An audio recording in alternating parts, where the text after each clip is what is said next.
I fell asleep in class and woke up surrounded by strangers. My mother took a liking to the American saying you are what you eat. In her case it certainly seemed to be true. Thick red-orange mala sauce and pepper oil simmered just beneath the surface of her words. Hot numbing spices lingered at the tip of her tongue like they did whenever I went back home to China between semesters. When she would cook for me like she was trying to put the Sichuan summer back in my belly. She would wear purple latex gloves she brought back from her chemical lab and use them like they were household cleaning gloves. "Your father brought Yifeng home today," she said, between the tinny distortions over the phone and her accent. It almost sounded like she wasn't speaking English at all. "Yifeng," I said. "That's a good name. Very pretty baby boy. He's going to grow up good and strong. He's already been weaned off the orphanage food. I can't wait to see him next year." "What about grad school, Mom?" "Put it off, and you'll miss your chance. Yiling, this is your prime. You need to." I know. Just, don't cut me off," she said. "You need a list." "Okay, only the best schools in the US. Maybe this time you'll finally make it into Harvard or Yale." Those words stung a little. An old pain I had mostly gotten over. "Yale isn't even a good engineering school," I muttered. "Make a list." "Okay, I need to go to class soon. This is more important than class. Make a list and send it to me so your father and I can take a look." "Okay, and no Google emails this time. It doesn't work in China." "Mom, I don't want to go to grad school." She went quiet. The mala sauce was beginning to bubble. "Yiling, you don't know what's going to happen in the future. You need to aim higher. Stop thinking this is enough, or else you'll turn into a nobody." "That's not what I'm thinking." "That's what it sounds like," she said. "I'm going to class. Send me the list by tomorrow." "I'm not sending you a list. I'm already tired of school. Bye, Mom." Yiling. I hung up. Something boiled deep down in my stomach. Maybe I had some of that Sichuan in me too. I went to UC Berkeley, which was a pretty good school according to anyone but my parents. My mother loved to say that I only got in thanks to Lei, the tutor I had when I was in high school back in China. I hated it when she brought up Lei. Not because she wasn't a nice person. Because she was. She would bring me little cups of flan from the nearby bakery because she felt like it and talk to me when I was feeling down. She would text me cheesy jokes she had heard and we would gossip about her other students. No. I only hated talking about Lei because she was dead. My mother didn't let me go to her funeral because I had exams the day after, but I did get to visit her in the hospital, oxygen masked and bandaged up as she slowly drifted around the realms of unconsciousness. "Traffic accident," they said. Lei was one of those painfully rare people who were both kind and smart. I felt a little bit of pride when I got my acceptance letter from Berkeley, because she had gotten her master's degree here. Maybe I could be just like her. Sometimes when I sat in the lecture halls, I wondered if Lei had sat there too.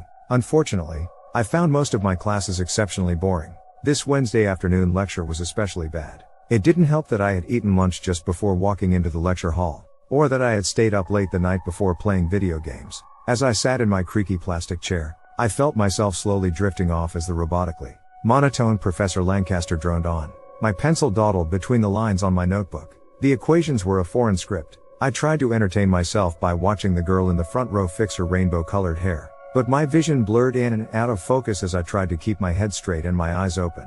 It was a fight to stay awake and I was losing fast. In an instant, the world around me winked out. When I awakened again, something was different. It took me a good while to realize what. First I noticed that the girl with rainbow hair was missing. Then I noticed that the obnoxiously large backpack that had been pressing against the side of my leg was gone too. I looked around again. Filling up the rows and rows of seats were nothing but strangers. My first thought was that I had somehow managed to sleep through the rest of class. Everyone packing up and leaving, and the next class filing in, but then I looked at the front of the hall. Standing at the small raised platform in front of the blackboards was Professor Lancaster, droning on about ordinary differential equations in that same monotone voice. I looked down at my desk. There was a large yellow notepad on it. There were notes between the lines, written in a neat looping handwriting I could never replicate. I sat there in confusion for a few moments, eyeing the unfamiliar faces all around me and the strange notes. Then something at the back of the classroom made a clack. And the world winked out again.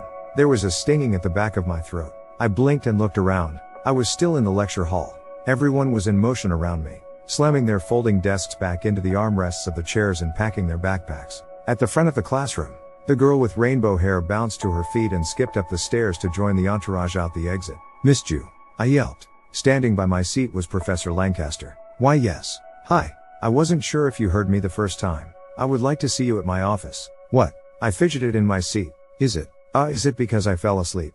Lancaster smiled thinly, making wrinkles around his eyes. "This isn't high school. Yiling." I didn't even know he knew my name. "Then what is it?" "Follow me." Somewhat bewildered, I packed up my things and followed him out of the lecture hall. A couple of students glanced at us as they filed out. We walked down the concrete hallways and up a flight of stairs. I twiddled my thumbs as we walked. Am I in trouble? No. I simply wanted to offer you a research opportunity. A research opportunity? At the lab that I work at? Yes. We are making a big push for new personnel, and could use some bright-minded undergraduates. Professor, I barely have a B in your class. I know. And my GPA is only a 3.6 something. I know. And I fell asleep in class today. Lancaster took a bundle of keys from his pocket and opened one of the white steel doors lining the hallway, with a plaque that read Berkeley Lab for Cerebral Recycling. Inside was a white room crammed all around with bookshelves and filing cabinets. We entered and Lancaster sat at his desk. Yes, I know. Yi Ling. But schoolwork and grades aren't the only bars that measure your potential. I feel like you could be a very valuable addition to our team. I've never done any kind of research before. I don't even know what the stuff on the sign means. Lancaster took out a yellow manila folder from his desk drawer. He tipped it open and studied the contents. The lab studies a new technology called cerebral recycling, he said. It is a concept somewhere between bioengineering and neuroscience. Neither of those sound like the kind of work I know how to do. Yes, I am aware. Give me a moment to explain. The process of committing information to long-term memory is rather roundabout and inefficient. As I'm sure you've realized in your studies, the brain is terribly prone to forgetting things that you don't study often enough. I nodded. Now, Lancaster continued. Imagine you were able to record information into your brain without the repeated sensory stimuli. Imagine you could simply take the information you need from someone who already possesses it in their long-term memory, and transfer it to yourself. Like you're downloading knowledge straight into your brain. Sort of like in some sci-fi movie. Exactly. At a very quick rate, too. Now, think about this. If we could distill someone's memories down to their store of worldly knowledge they acquired over the course of their life, and transplant that into another human being. At this moment, the world flashed again. I caught my breath as a wave of vertigo ripped at the edges of my vision. The ceiling lights blinking out, then blinking back in.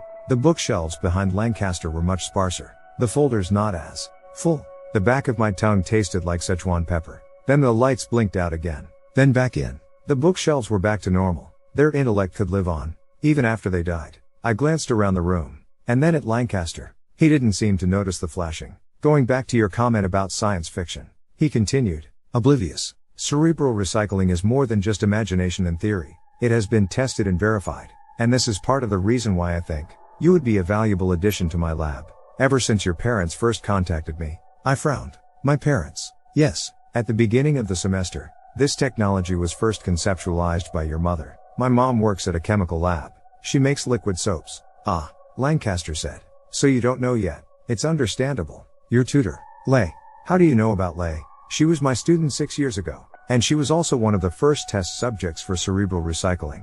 Your mother probably didn't want you to know. You see, the reason why we call it recycling is that the brain of the knowledge donor is processed into an organic slurry. Wait, I stammered. Wait, what? It was unfortunate, Yi Ling. But your parents only wanted the best for you. But they believed you could be smarter than Lei, Lancaster said. That's why they fed her brain to you. The stinging sensation that came next was cold. Cold. And then colder, spreading into my bloodstream from a fine point at the back of my neck like it had been pierced with a needle. The cold mixed poorly with the Szechuan summer simmering in my stomach, and the bits of Lei swirling in my brain. They called me earlier today, Lancaster said, his voice rapidly receding as people I never knew were behind me began to pick my limp body up out of my chair. They think that your differential equations could do better inside the mind of a new child prodigy.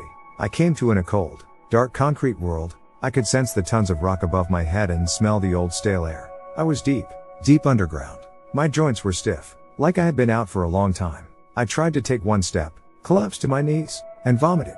The diffuse blue-gray light reflected off the puddle of slimy bile as it spread slowly over the concrete floor. Careful, a man's voice said as I tried to cough out the pounding headache.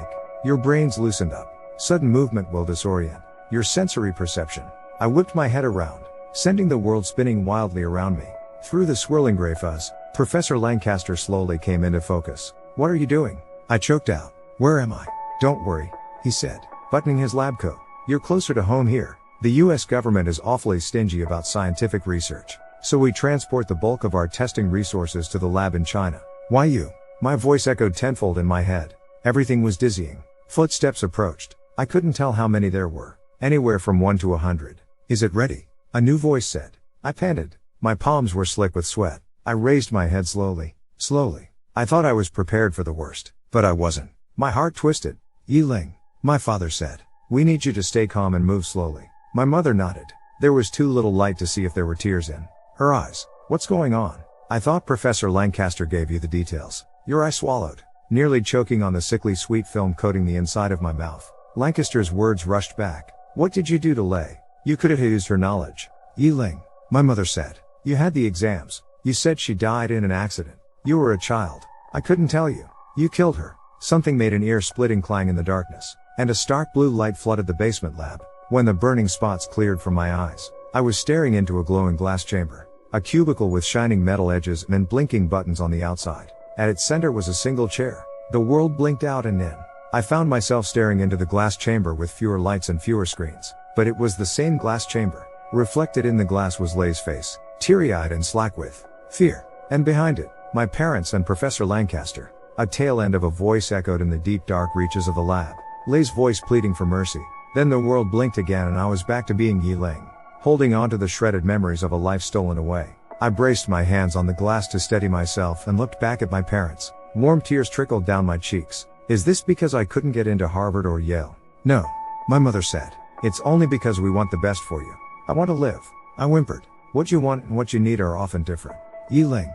Adults who have been through the walks of life understand. I slid to the cold hard floor and sobbed because I couldn't do anything else. Professor Lancaster brushed past me, opened the door to the glass chamber, and walked inside. My brother, I whispered. Will he get my memories? All your knowledge, my mother said. And Lei's. I don't have all of Lei's knowledge. The distillation process wasn't perfect back then, Lancaster said, inspecting the metal edges from inside the glass cube. There were some glitches, some losses, some impurities like sensations and emotions that might be triggered with the right stimuli. But now the process is complete and your brother will be grateful to have had you as a sister. He won't know, I muttered. Would he?